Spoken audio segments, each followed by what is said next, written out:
Hello everyone. Today we are going to explore a new feature in MeshInspector called Global Registration. This feature helps to find the transformation for all objects to align them simultaneously.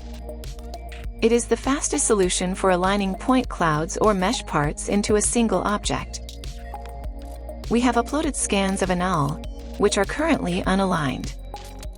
To select all the scans in the scene, hold the Shift button and click on lowest and upper scan on the scene tree. Navigate to the Transform tab and activate the Global Registration feature. The control window will open, displaying the settings for scans transformation. Please note that this feature usually works perfectly with the default settings. In case you are not happy with the result, you may adjust them. Pairs Forming Settings section. Normals Max Angle. A point pair is used only if the angle between the normals at the points is not larger than this value. Max Distance. A point pair is used only if the distance between 2 points is less than this value. Far Distance Factor. A point pair will be counted only if the distance between points is lower than the root mean square distance times this factor. Sampling Spacing. This value determines the sampling voxel size to select only one point in each voxel. Mutual closest points in each pair. A pair of points is formed only if both points in the pair are mutually closest. This means the reciprocity test is passed.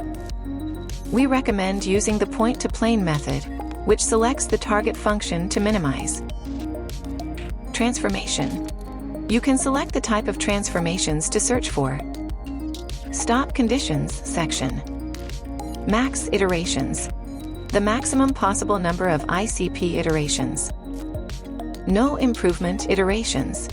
Stop ICP iterations if there is no improvement during the given number of last iterations. Deviation reached. The algorithm's target root mean square distance. Once this distance is reached, the algorithm stops. Information section. Displays data regarding active point pairs, RMS point-to-point distance, and RMS point-to-plane distance. Click on the Apply button.